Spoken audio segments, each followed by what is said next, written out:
Hi everybody, and welcome to the IROC Knits podcast. I'm back after 2 weeks and it's a happy new year. I actually podcasted the last day of December, and so it went up on kind of right before New Year's Day, so I haven't really had a chance to wish everybody a happy new year. So and I want to say hi to some people today. I want to say hi to Penny. If you have not checked out the Penny Knits podcast, Penny J Knits PJ, on Instagram, you so should. She was a friend who has knit a lot of my patterns, so I want to say hi to her because, you know, I can.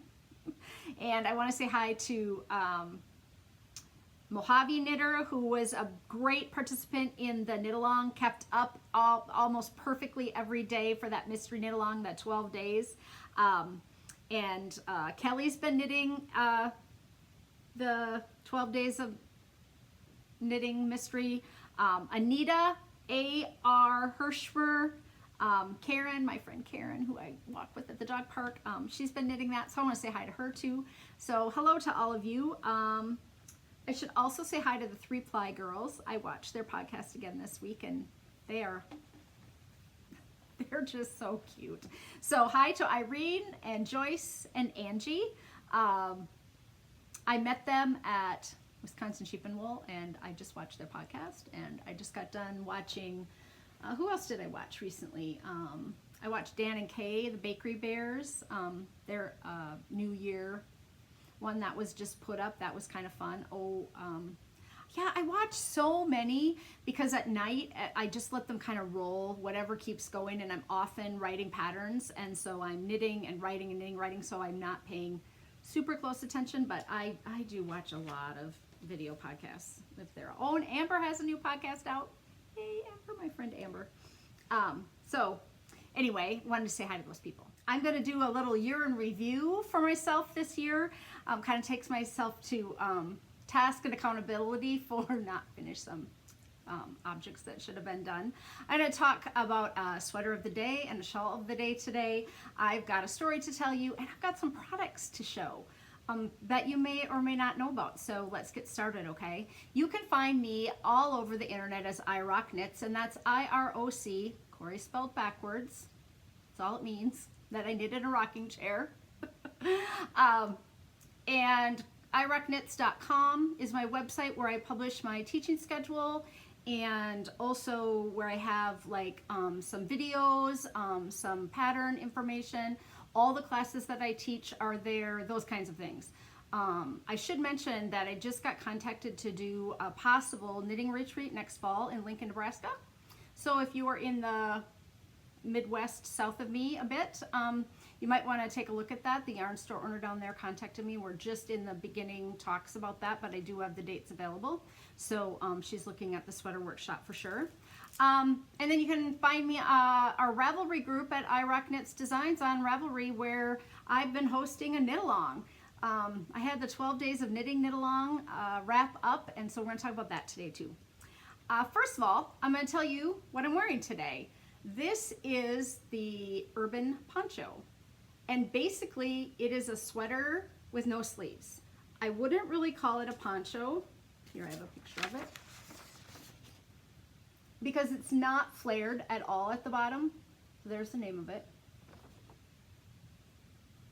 I knit it in Miss Bab's colorway, and I alternated skeins because of the high variegation amount. So I didn't get a lot of striping. It's got really great square, shiny buttons on it, and then this neck that is just kind of a cowl garter. So it's very comfortable. It's easy to wear over. We've had some really moderate temperatures here in Minnesota. We do not have the snow or the wind chill that we normally have. We've had ice, so that's a problem with me walking at the dog park. I have cleats in my shoes. I have a pair of Love Bug boots where the cleats are built right into the sole of the shoe, so I don't have to put tracks on. I don't have to stretch something over my shoe and keep it to fit. I walked in those kinds of boot, you know, add-on kind of shoes for years, and eventually you just walk right out of them because they get stretched out and they're in such cold temperatures. And so when I found these Love Bug boots last year, I gave them a try and I really like them. I have pretty flat feet, and so I have to be careful with what kind of how much arch support I can have in a shoe. But if you're a person that likes to walk outside, I would take a look at these Love Bugs. The bottoms are covered in rubber, but they have a really sharp steel nail tap thing that comes out, that sticks out, and so I can walk pretty sure-footed. It's just been so uneven with the melting and the freezing. You know, people make footprints in the slush and then it refreezes overnight, so it's been kind of miserable on my knee. So I haven't been able to walk as far as I would like to walk, but we have been getting out there. But this particular sweater I've worn all week because it's just the right temperature. It just seems to be the right, you know, weight of what I need right now. This is a worsted weight. I'm sure you could do it in a lot of other weights. It comes in 2 sizes. It is attached, but you just knit two big squares, basically, is all you knit. Let me see. It comes in small, medium, and large, extra large. It's by Chris Basta. It came out in 2012. I had it in my queue for a really long time before I decided to knit it. And the reason that I chose it is because I had these highly variegated skeins of yarn and I didn't know what sweaters would stand up to that. You know, you have to just have a lot of stockinette space to do a highly variegated yarn like this. And so, yeah, I've been wearing it a lot. I would recommend it, especially if you haven't knit a sweater, because there's not a lot of fit involved. It's just kind of, you know, wide. There's just 2 squares and you sew it up, and it's long. It goes, oh, here, I'll show you again. It goes way down. You know, you could make it whatever length is suitable for you. So that's what I'm wearing today. Let's talk a little bit about last year. 2018 ended with a bit of a bang for me after the holidays. I kind of crashed. You know, I love Christmas and I love entertaining and having people around, and my knitting groups get together. So I think I had 3 group parties. But boy, when you're done, you just kind of hit the wall, right? It's just, you're really tired and you just kind of, so I got sick for a couple days, but that's gone. It's a little virus thing. But I decided to go out and look at my productivity from last year, and I'm going to share it with you. I thought maybe about not sharing because I don't want to get those questions from people. How do you knit so much? How do you get so much knitting done? I just knit a lot. It's my job. I knit every day. I knit everywhere I go, especially if I ever want to knit something for myself along with my design work. I have to be knitting pretty much round the clock. But also, I'm not a monogamous knitter at all. So I have anywhere between 10 and 20 projects on the needles at any given time in different states of array. And I showed you the bag tree last time. But so when I go into the new year, right now I have a ton of whips. So some of those aren't going to take too much to get finished, and others will take a long time. So here's my list of things I made in 2018.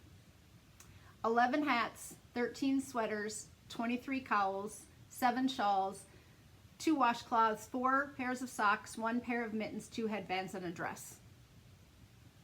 So yeah, for a year that I didn't think I knit a lot for myself and did a lot of designing and a lot of thinking and a lot of computer work and a lot of not always gratifying finished objects, right? Like I didn't have them coming off the needles all the time, which usually is what motivates me. I'm definitely a product knitter. I really knit just because I want the finished object. I don't knit because I enjoy the process of the knit stitch and its meditative state. All of you that have been watching for a little while have certainly figured out by now that this brain is not highly meditative. My brain's always going, I'm always thinking about other things, and so I don't sit and enjoy the process of the stitch and calm my brain and get into kind of a zen or yoga state like a lot of people really need that to kind of tamp it down.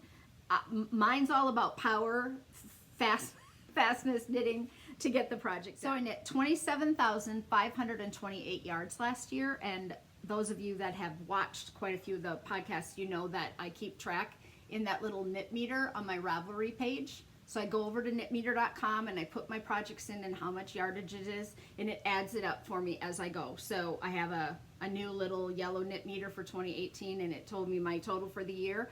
I don't usually track yardage in, yardage out. I have a ton of yarn. I'm super fortunate to be able to shop my stash when I'm home and figure out what I might want to knit next as far as sweaters quantities goes.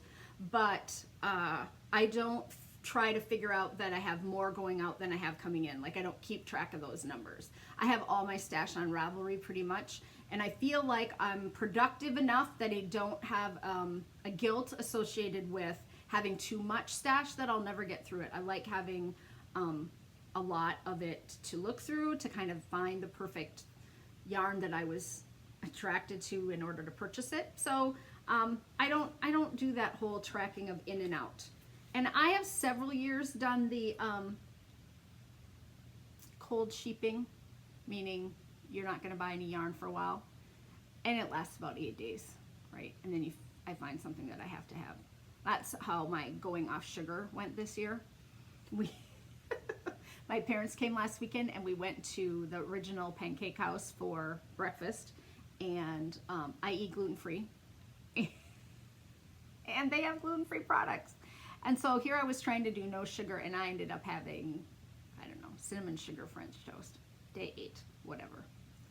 So, you know, get back on the horse. I had a lot of people reach out about my story last time about Johnny in Oklahoma, the Amazon gentleman who told me about his dog that broke its leg. And several of you told me to get over it, basically. One woman, I just loved her response on YouTube. You know, she basically told me that there was nothing I could really do about it, and just to get over myself. And I was not letting it bother me, so maybe I presented that like it was really weighing on my heart terribly, but I was not losing sleep over it. But I did have a couple of people recommend to me that I go out and donate some money to a shelter or to an organization that would help someone who couldn't afford a vet bill. So I did that. I went out and I donated to a charity. There was a gal who told me to go to, now I wrote this down, Farm to Needle, and I think that's maybe her Ravelry name, and she gave me the name of a organization in the Virginia area, Angel, something about, I don't have it written here. Anyway, and I did. I went out and just donated some money there, and then to the to another organization locally for me. I just thought, you know, I would have liked to have given that man the money, and so I will do that. And also, I've had some people, and there's been a conversation going on Instagram over this last week, but I've had some people talk about the lack of people of color in Instagram feeds and patterns, and I think that that's something that I probably need to take a look at. When we wrote our book, we made sure that we had a woman of color as a model. I used Joanna as my model for all my patterns because she's full-figured. She's not a large woman, but she's definitely curvy. She definitely does not portray a stick-thin model figure, and I feel very strongly about that. But I don't know that I'm necessarily doing enough. And one of the questions that people asked was of designers, and I had someone contact me in a very nice way, and I think that that's the easiest way to talk about this issue is to ask one another questions and then talk it through about test knitting and sample knitting for me, and whether or not I would allow a person of color to test knit or sample knit for me. And I was just absolutely, you know, taken aback that someone would have to ask. It made me sad. So I have in the Ravelry group and have always had a discussion group called Test Knitters, Sample Knitters, where I lay out my parameters for who test knits for me and who sample knits for me, what they need to know. So it basically says that it tells the difference between being a test knitter, which is someone who is looking for errors in the pattern, knitting the pattern to the specifications of the pattern, not making any changes. A lot of times I hear people saying on Instagram that they're test knitting for someone, but they're using a different weight of yarn, or that they changed the pattern a little bit. And I'm thinking, whoa, wait a second, that's not your option. If you've signed on to be a test knitter for someone, then you've said to them, you've made a binding contract that basically says, I will knit this the way you have written it so that I can check to make sure that it's accurate for all knitters. So I don't want to get up in anybody else's business, but if you're test knitting and you're changing the pattern or using a different weight of yarn or not following, I mean, that's one thing. If you run out of yarn, then that's something that the designer absolutely needs to know. So test knitting is all about the pattern and the person getting accurate, readable instructions for all levels of knitters. So you do not have to be an expert knitter to be a good test knitter. And then sample knitters are people who knit samples for hire. And I have uses for both of those people in my business. I have yarn stores that I get samples knit for all the time because I have contacts. So they will contact me and say, we need this sweater knit up for this event or for this class, but then you can have it back, Kory, or if you pay the test knitter, you can own it. So sometimes I do that. I say, yes, I would like to have that item. I have it test knit or sample knit. I pay the person, the yarn store pays me part of it, then I get to keep the sample or they keep the sample, kind of depending. But you don't get to keep the sample if you're a sample knitter. If you're a test knitter, oftentimes you're providing your own yarn.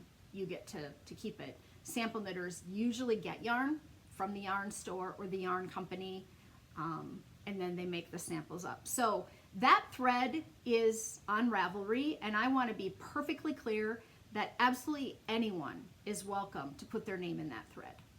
I have no issues whatsoever with anyone signing up to be a test knitter or sample knitter for me, but there are parameters there. You have to be able to knit to instructions, do the skills that are asked of, be able to wash, block, weave in ends, and knit to gauge. You have to knit to the gauge that is called for. There's no fudging it because you know it's a shawl and you say, well, I'm a half a stitch too large or too small, or a full stitch too big or too small, and it won't matter to me if the shawl turns out bigger or larger. There's an inherent problem in that if you're knitting it for a designer who is trying to figure out how much yardage is being used for the object. So anyway, I just wanted to put that out there, that if you are interested in being a test or sample knitter for me, go out and read that thread, put your name out there. And I don't have a lot going on right now. I kind of decided to take January off from designing and to finish up some things for myself that I've had on the needles for a while that just were starting to get me, feeling a little crazy. And I finished up the 12 days of knitting KAL and then started the Fiber Friends Shawl KAL. So let's talk about that briefly. So the Fiber Friends shawl is the shawl that I designed for the Carolina Fiber Fest. They had a contest and they wanted an easy to knit accessory that was approachable for all ability levels. And I won that contest, and the shawl went live on their website just the other day. So it's available for free through the event. I want to call it a retreat, and it's not. It's a festival.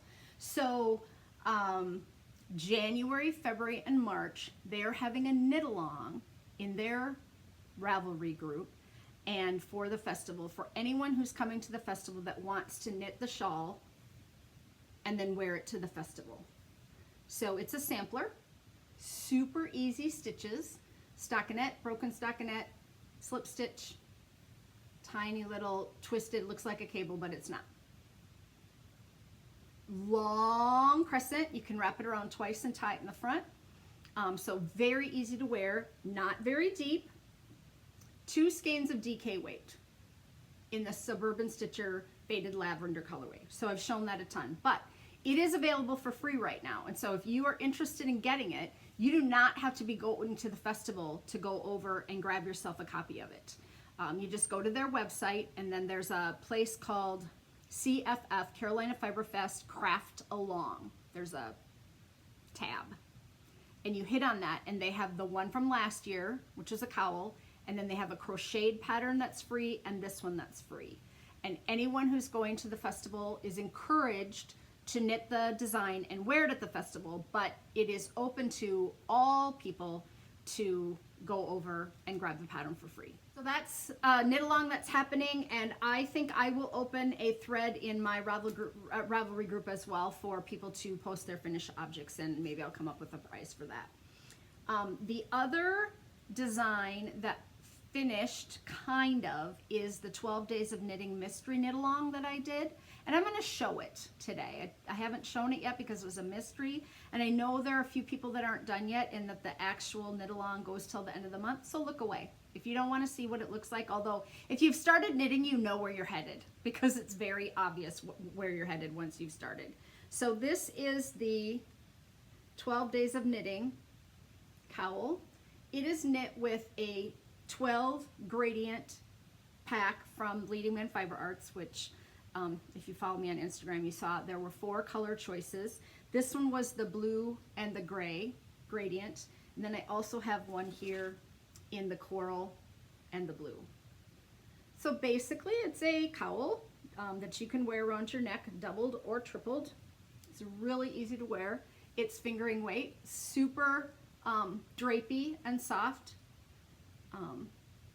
It really looks nice with my poncho and my sweater.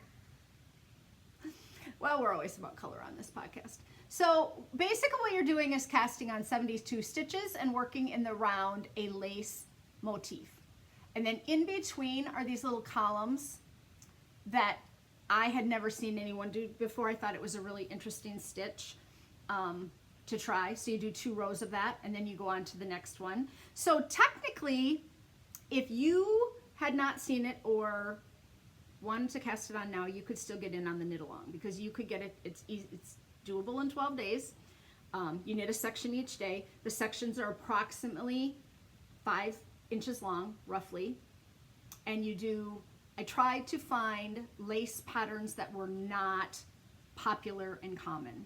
So I worked really hard at looking at Japanese dictionaries, at online, at all kinds of old pattern books to find interesting lace stitches that would kind of be easy to knit. And then I also had to find everything had to be approximately 72 stitches around, right? So you had to have a number that was divisible. Only a couple times do you have to go up by 1 stitch and come back down to make it work. So I did talk to people about only doing 6. Be very easy to do 6 as the 6 sections and do it half as long. That wouldn't be, you know, and you could even go out and pick the sections that you liked the best. I've had a number of people have finished. About 40 people participated, which I was really pleased about in the knit along. Okay, you can come back now. I won't show it anymore. But it's easy to wear. I think it works well for winter anywhere. So if you are in the southern climes, you know, a fingering weight object is not going to be heavy, but this would also wrap up quite well for a warmer winter something around your neck, and then you can unwrap it by 1 or 2 when you get somewhere. It is modeled out on the in my Ravelry group, but the pattern is not up until the end of the month. For the pattern is there and you can buy it, but it's still in clue form, so 12 clues are there still. You have to download each clue, because at the end of the month then I have the pattern as one whole pattern where everything's all more closer together. So we had a clue, we had the written instructions and the chart, then the next day a page, a clue, the written instructions. So the graphics person put it all together into a much shorter, you know, more compact format for me, and that'll go up at the end of the month. So it's you'll just have to download like the one pattern, it'll probably be, gosh, I didn't even count. I'm going to say it's like 9 or 10 pages to get all the charts and the pieces in there. So then that's up for sale on Ravelry, and you could still start it at any time, and you could knit it as a mystery if you wanted to, not, you know, not look at the clues, and you can also leave it open-ended. You do not have to graft it. So if you wanted to choose to do that, and there are pictures of that out on Ravelry. So yeah, I was really busy at the end of the year because I ran that knit along for 12 days. So every night at midnight, I had to upload the clue for the next day. And one night we didn't have internet, and my husband and I were going out to dinner and a movie, and I was all stressed out because I didn't, you know, people pay for the pattern and you want them to be able to get the clue, and I didn't. And so I was contacting my graphic designer and my it's the holidays, right? So my tech editor, and they're out of town, and they're both saying, maybe I can get it up for you, I can maybe help. And then by the time we got home, thank goodness the internet was back on, and we did find a typo in the pattern, and that always stinks so bad when you find a mistake in a pattern. I mean, I'm always pleased when someone's very kind and reaches out and says, you know, hey, I think there's a mistake right here. It should say 6 and it says 5 or whatever, because you want your patterns to be perfect.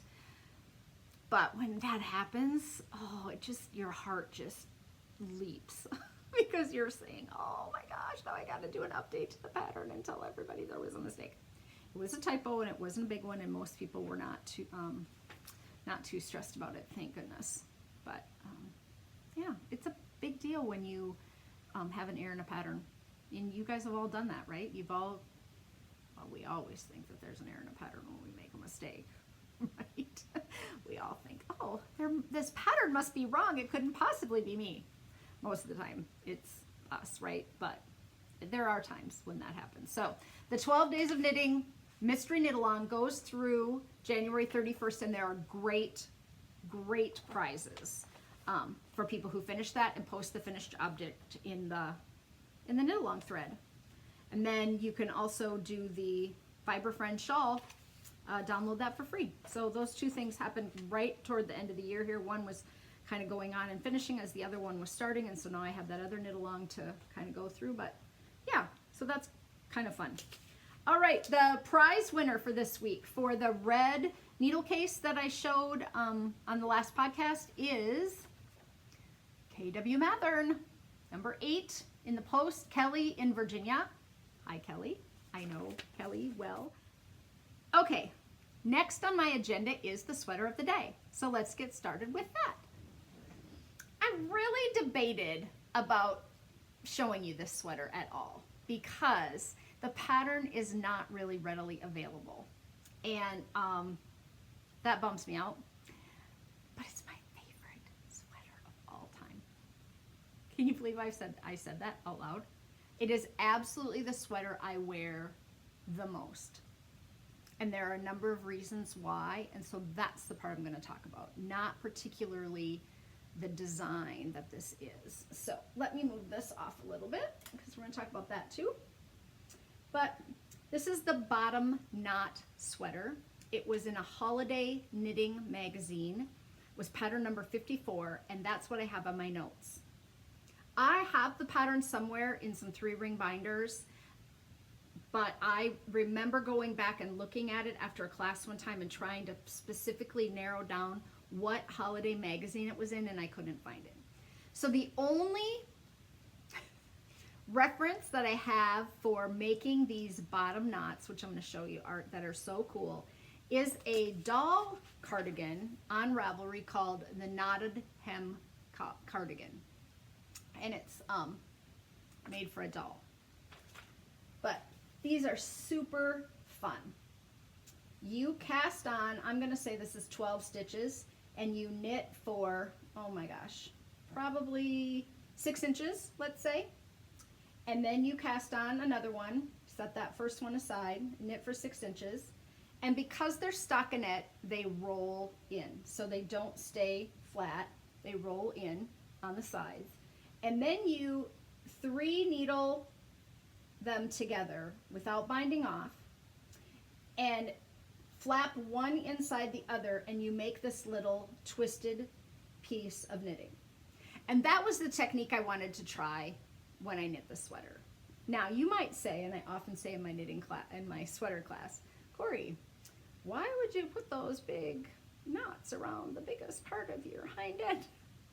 And the reason that it works is because this sweater has positive ease, and so it is loose at my hips. It's very loose, and it doesn't add a ton of bulk. They lay pretty nicely, and it doesn't add a ton of bulk. I wouldn't recommend this for someone who was really bottom heavy, because that is probably gonna add more bulk, but I'm more straight up and down. I'm curvy, but I don't have, my hips are not proportionally wider than my shoulders. And so this doesn't seem to, it hangs pretty nicely, as you can see on the side there.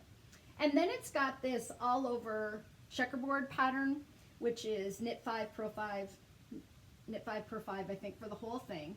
And it's got a really nice rolled picot top, and then a garter stitch at the cuff here. One of the reasons that I love this sweater is because I love this yarn. It is the stretchiest yarn. So when you put it on, you do not feel like you're wearing anything, because it really moves with you. It's like a really stretchable knit. And I mean that in the sense of like a knit fabric that has all that give to it. This is Lang Superwash Merino. It's still available. I have not knit much with it since. I have another sweater's quantity of it in my stash. It has held up wonderfully over the years. This is an older sweater. I've had it for a number of years, and I love the feel of it on my body when I wear it, because it just has so much give. I didn't go and look to see. I think it's 100% superwash merino, but it feels like it has some elastic in it, and I just really like that. I just find that it's highly wearable, very comfortable. It's not very heavy, and I have a shawl that matches it, and so I often wear these two things together. The shawl of the day today is the My Hope shawl by Laura Linneman. I also knit this years ago. I was wondering if it had a copyright on it, but it doesn't. Laura did a series in the fall of the year for breast cancer awareness, and then donated the money to breast cancer awareness for the 3 shawls that she did. I think it was a trilogy. And My Hope, My Wish are the 2 that I knit. Anyway, the reason that I love this is that these 2 go together so well, and I love knits on knits. I'm a huge believer in putting as many knitted items on as you can at one time. And so the fact that these, you know, go together so well, I often wear them together. So I'm going to take this off so you can really see what it looks like. This is Wool Miza in this highly variegated colorway. And it's a beaded bottom hem on this shawl. It has this really interesting cross stitched in here, where you do some wraps of the needle and then cross a cable and then drop those off, so it makes these really open areas, which just, I think, looked lovely with the variegated sections, right? Because it really makes those pop. And then the reason that I talk about this shawl a lot at my knitting shawl class is because of this bottom edging. All of those little beads stand straight up and down, and none of them tip. I just love the way that it worked right before the bind off. It provides that little bit of weight at the bottom of the shawl to make it really nice and wearable. I hope you can all see that. And so that that actually leads me into beading for knitting shawls. So I wanted to go down that rabbit hole a little bit with everyone, because I enjoyed the look of this so much that I did quite a bit of beading after this particular shawl came off the needles, and I really liked those bright blue beads on there. I thought they just really added a lot. So one of the things that I purchased to help with my beading was something called a Fleegle Beader. And I don't know if any of you have seen one before. Here's a close-up picture for you with beads on it.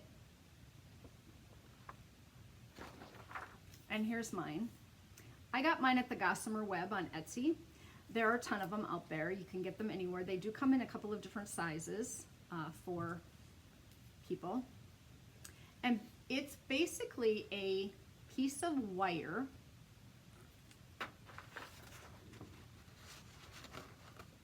with a hook notched into the end. So it's not a crochet hook, but it's got a little notch in the end of it. The notch is tiny, and you have to pull your yarn into the notch a little bit sometimes in order to get the bead on. But you are able to put a bunch of beads on your needle, something you can't do with a crochet hook. Usually you have to do one at a time. And I've done the super floss method where you put it on with using super floss, the dental floss that's flat and then has some bristles, and then flat again, and you can fold it in half and pull that to help you get your needle on. But those are all pretty slow methods of getting beads on. And this one you can actually mount a bunch of beads and then push them on. So it does speed up the process a little bit. This one happens to be a 1.0 millimeter. And I'm going to hold up the thing so you can see that it says Fleegle Beader, F-L-E-E-G-L-E, Beader. And they come in these little tubes. This one I saw on Etsy was, I Googled Fleegle Beader just to find a picture of one. Honestly, I didn't know if I could put my hands on this, but I found it right in my little cup by my knitting thing. I hadn't seen it in a while, and I haven't beaded in, you know, the last year probably. And so I used that to attach these beads, I'm pretty sure. And then I've done a couple of other different shawls as well. But another way that you can put beads on your knitting is by pre-stringing the beads and getting them on the yarn. So some beads come pre-strung, right, on loops, and you can buy like a whole loop of them and they're already on there, and then you can just pull them onto your yarn by tying a tiny little knot or making a magic knot, or felting the yarn together, and you can slide them over. You can put a needle through sometimes. But if you have to put 1,000 beads on your yarn, that's a couple of evenings worth of work, right, to sit there and pick up. So this is a tool that you can purchase that will help you pop all those beads onto a piece of yarn. And this one's called Beadalon, B-E-A-D-A-L-O-N, and I own one. It's in the basement, so I didn't go run down and get it. But it's a wooden bowl with a center spindle that you can twist, and the bowl spins super fast. And as the bowl spins, the beads go up the side. They, you know, move themselves out to the outside and move themselves up the side as it spins. And then you take a hooked end of a needle and you hold it just at the perfectly right angle, which takes a little practice. And as it's spinning and the beads pop onto your like fish hook, and you can push them up. And so you can get 8 to 10 to 12 beads on at a time that pop on really quickly, and then slide them up and then spin the thing again. And the needle is not shown here, but you have like a crooked, rounded and small needle that will go through those beads, and so you just spin it. So I wrote both of those things down for you, the Fleegle Beader and the Beadalon, or Spin and Bead Loader. That's another thing I found it on. They're available on Etsy, they're available on Amazon, you can find them. So if you're looking at a project that has a ton of beads on it, and you're thinking, man, it would be a lot easier to just slide my beads up as I knit and use them if they were pre-strung, and you found beads that you love, but they're not pre-strung, then it might be worth, I think it's about $20 investment to buy the bowl. If you're only going to do it once and you only have to do 100 beads, probably not worth your investment. But if it's something that you enjoy doing, I did an all over completely beaded knitted scarf back in the day, and I sat with a coffee cup and a TV tray and strung and strung and strung. And I think I have notes out on Ravelry that said that it took longer to string the beads than it did to knit the whole scarf. You know, so, and sometimes that's soothing for people. They don't mind doing that piece. But that's one of the things that this reminded me of when I got this out today. I thought, this just happens to be the bees. We've done the anhinga, and then we go to the bottom knot sweater pretty easily. And so I thought, okay, I'm not going to skip it. I'm going to do the bottom knot sweater because I like to have people see it. And then I'm going to do the shawl that goes with it, just because they coordinate so well. And they kind of match here. And I wear that wrapped around like a cowl, just like that. Super pretty. Wrap it down, bring it around in the front. So that's your sweater of the day and your shawl of the day. I don't have a ton of specific fit tips and tricks on this one. I just really like it, and I wear it a lot, and so I thought I'm going to share it today. And maybe you want to go check out that Lang yarn. I noticed that it was available on that website For the Love of Knitting, which usually has discounted yarn, and because it was over on the right on Ravelry, you know, they tell you where you can purchase the yarn, where it's available, and so that's one of the things. And you might want to look, there were in the past, and I couldn't find it this morning. You know, I try to get ready for this podcast. I say I'm going to sit down and podcast at 11 because I have some other things to do today. And at 1 o'clock, I finally get started because I have to close the threads and I get ready to do things. And then I'm out there looking for this pattern. And I finally threw my hands up and I said, I can't find that kid sweater. But there's a kid sweater that had these bottom knots on it. So if you wanted to continue to look, I put in the Ravelry search engine is not amazing, which you all know because you've all spelt a word wrong by one letter and it hasn't found it for you. I had a question in the Ravelry group for the podcast, and so I'm going to answer that today. This is from Chris O 1972. Hi, Chris. We've talked a couple of times before. Chris is a male knitter who is interested in knitting us for a sweater, and he asked me if I could recommend a lightweight, top-down sweater for a good first knit. And I was not certain that I had a good response for him, but I took a few minutes to kind of think about things and look at Ravelry a bit. And I guess my number one recommendation for you, Chris, is to do the FLAX sweater by Tincanknits. We've talked about it on the podcast. It's a well-written, top-down, written for 2 weights of yarn.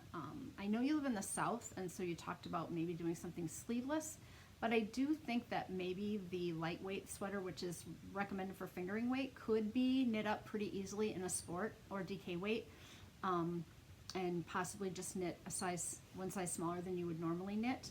It really depends on what gauge you can get on a sport weight or DK weight yarn. I know it's just a lot of knitting to do a fingering weight yarn and to do the flax light, but the flax sweater's worsted, and so I don't know if that would be too hot for you. Might be able to get away with doing that in a lighter weight yarn. It's probably the best sweater I know of for beginners. It's written from 0 to 6 months all the way up to 5XL. It has a huge range. It's a top down, so you've got the raglan sleeves. It's got garter stitch across the arms. It's the one that I knit for Christmas presents for my nieces and nephews. I've knitted a couple of times. I have a guy in my knitting group. He's knitted. He really likes his. I have knit a couple of vests, but where I found those patterns was not on Ravelry, but was in some old knitting books.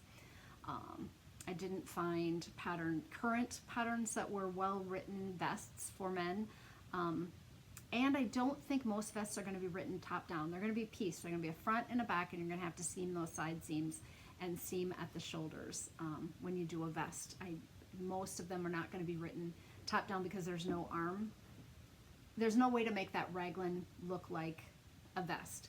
So I guess that's going to be kind of your limited choice. I did some searching out on Ravelry, and I put in the advanced pattern search, men's sweaters and vests, top down, and I didn't come up with a whole lot. Brooklyn Tweed would be the other place that I would look on Ravelry. They have a lot of beautiful men's sweaters, and they would possibly have something that would fit the categories kind of that you're looking for. But what I decided to do was to just put this out there to the podcast community who watches. If you know of a good sweater for Chris, would you go out into the Ravelry questions thread and let him know about it? I think we can crowdsource this as easily as not. And so I thought that that might just be our best bet, is just to ask a whole bunch of people what they think and where they could maybe offer some opinions. So I also had a question in the Ravelry thread this week about row gauge.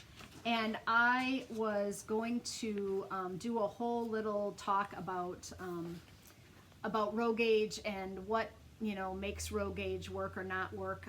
I touched on it briefly on another podcast, but it came up because I get the Mason Dixon Knitting newsletter.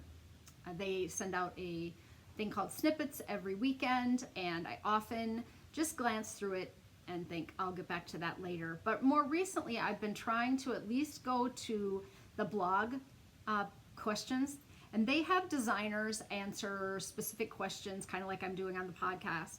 And ironically, this week's question was on gauge and row gauge, and Patty Lyons answered the question in a 9-page article with pictures, and it's phenomenal. I don't want to say all of the wonderful things she said on the podcast and like take credit, because they're not my words or my thoughts, but she does a lot with what type of needle you're using, because that can make a difference, what type of stitch you're using.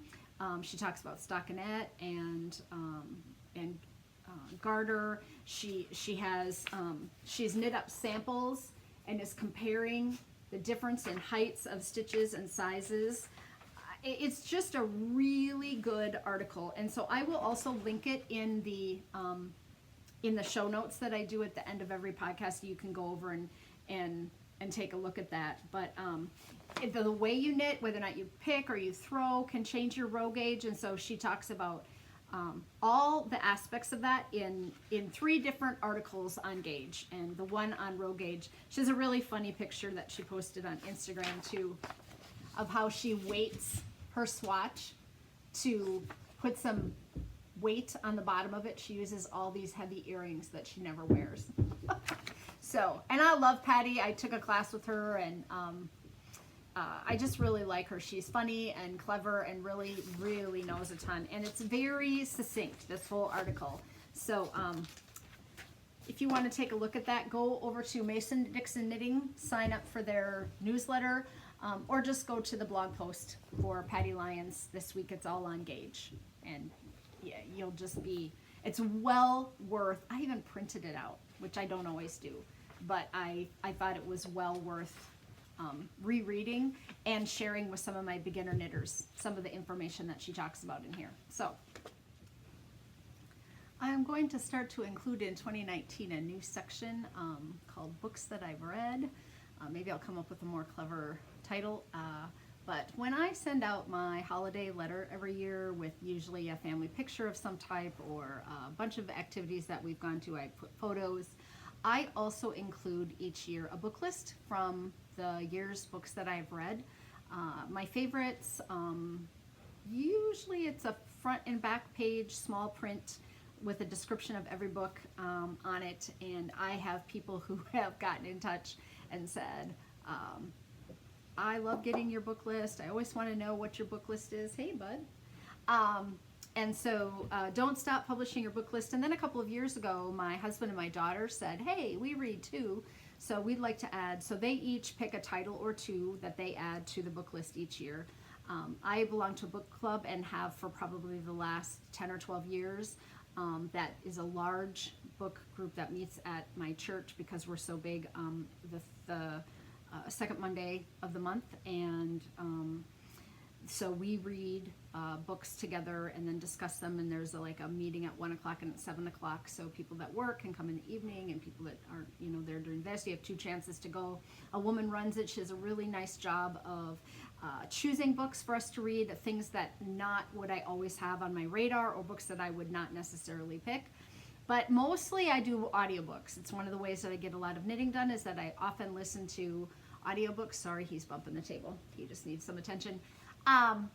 And so I just wanted to talk quickly today about a book that I just finished reading this morning on my dog walk, and it's called Unsheltered. It's by Barbara Kingsolver.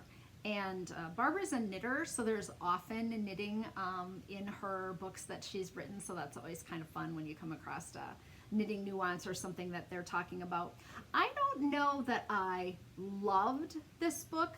It was written in 2 parts, so back in time and then the present day. And as an audio listener, I had trouble with the going back and forth. And sometimes that happens because you don't get that physical representation on the page of maybe the change of print or font, or just the year. They're telling you where you're going. So suddenly the audio reader would be reading and you'd be like, oh, we've gone back in time now. And it would take a second to tell that story. I didn't like the story from back in time as well as the current day story. And that's not always the case for me.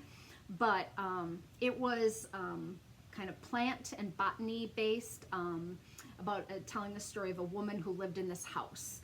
And then the current family that was living in this kind of dilapidated, rundown house, and the parallel structure of the two. I felt like the story that was told in the past had a much more flowery language and was a little more difficult to listen to. It didn't some of the nuanced speaking of the day was accurate, but difficult to listen to and hear well, because it was just a little more prosaic and a little bit more like poetry. It's not poetic at all in the way it's written, as far as looking like poetry, but it was just a little bit more flowery. I would say kind of in going back and reading some of the classics, when you come across language that doesn't feel or sound current. It takes a while for your brain to kind of get into that. And so then when it would switch back between the two, but the way that the 2 stories come together in the end was quite fascinating. This is one of those books that the author did a ton of research on historical facts and things that happened. And so those are always, you can tell that they're being very accurate in what they're portraying to you. So they've done a lot of background research to give you that information. And but I would give it a 3 to 4 out of 5 stars. Goodreads. I'm a Goodreads person. If you want to go over and friend me over there, I listen to a lot of books on a broad variety of topics. I'm always not up to date on my Goodreads. Sometimes I'll go in and I'll have 10 or 12 books that I'll need to review, but I'm happy to be friends with anyone over. I'm Cori Eichelberger. My last name is Eichel, Eichelberger, Berger. So it's 12 letters long, but it's not too hard to pronounce when you figure out how to spell it. Just lots of E's in it. I married it, and it's just a doozy. But that's Cori Eichelberger on Goodreads if you'd like to join me over there. I started Ruth Bader Ginsburg's biography this morning when I was getting ready. And so that's going to be the next one that I will talk about. And maybe I'll go back and talk about some favorites from last year on the upcoming podcast. But I am a huge reader. I taught high school English, so I love to read, and I try to get it done with my knitting. And so I thought it might be a good way for me to share some books on the podcast. And then I'll open a thread as well for great audiobooks that you think I can't live without. And you can give me some titles over there. I'm going to end today with Kory's stories, with a little story that kind of came up because of a Christmas present. I got my husband a Roomba for Christmas. He's kind of a neat freak and spends a lot of time vacuuming at our house because we have a dog. And so we've been doing some vacuuming, and one of the things that happened when we first turned it on and it started its circle around the family room at Christmas time was that it hit a piece of yarn on a yarn ball and tangled itself in it. So quickly we learned that anything that's hanging down off the chair or is left lying out is going to be a problem. So he would say to me, I'm going to run the Roomba tonight. You need to put up all your knitting, make sure no tails are hanging down. So it just brought back a story from a long time ago when we lived in Virginia, and I was designing some of my very first patterns, and I've talked about this before, but we were living out there, and I was teaching felting classes. It was kind of the height of the felting craze. I wish that craze would come back for some people, because I think some people never got to do felting and would probably really enjoy felting. But I was going to design a felted bag. I had a number of, and they're all out on Ravelry, they're free, but I had enough. The dog is having a joyous time with a slipper. Just a minute. Hi, Cody. So I was toying with the idea of putting buttons at the top of a bag, and I had sewn big buttons. I've had this thing with buttons for a long time, but I had sewn buttons on the top of a felted bag, just big buttons across the top. But I wanted the buttons to hang off the bag and kind of hang down. So it was going to be called the Jangle Bag, and that's what I was going for. And I'm not much of a crocheter, but this is how it ended up turning out. So I crocheted buttons on a piece of thread. So I decided that I would try to put the beads on by crocheting a long single crocheted chain and then going through the loop of the hole in the center and pulling it back through with a large crochet loop and then continuing on. So by knitting, by holding this string with the felt, with the yarn before it was felted, it was all loosey-goosey, and then once it felted up, that was the premise anyway. I had this great idea. So I sat one day as a not very skilled crocheter and put tons of buttons on crochet thread and laid them out on the family room floor, back and forth across the family room floor, because I was trying to keep them from getting tangled, because I just wanted to knit the wool together with this piece of crochet cotton that wouldn't felt, and then they would all just stick out. And ironically, later that afternoon, something happened. My daughter was young at the time. I don't remember the particulars of the situation, but something happened in the kitchen, and so I got the vacuum out, and you see where this is going, the vacuum story. I'm vacuuming the kitchen, and all of a sudden from across the room comes flying, sucked up by the vacuum, this button band, all this there, and I'm pounding on the vacuum cleaner, no, stop, and I'm turning it over and I'm pulling the back out, and it's wrapped itself around the center spindle of I got most of it back out, and then promptly sat down and knit these rows into the bag. So it's kind of a fun idea, but note to the knitter who is going to do this: do not run the vacuum cleaner. I give you all the permission to not vacuum that week while you do that. So we started talking about that because of the Roomba, and I said, remember that time when I vacuumed up all the buttons and made a huge mess, and we had to try to pull the vacuum apart? And we did take the vacuum apart and get it all out of there, but that was kind of crazy. So I want to share one more thing here today before we close, and that is that my daughter and her roommate got me a Christmas present, and we just saw them yesterday. Her roommate came over and we exchanged gifts finally, and look at what they got for me. They got me little leather tags with my logo on them. So you fold them over and stitch them on, like the brim or the hem or on the edge of a cowl. I wish I would have done them on all the cowls I gifted for Christmas, but I'm gonna put them all in my samples, because when I travel with all my samples, I think it'll be really fun to have. And of course, they got me orange. They come in all colors, and the reason that I'm sharing the name of the Etsy seller, Nobaa, N-O-B-A-A exclamation point, on Etsy, shop/NOBAA, is because these came from Poland.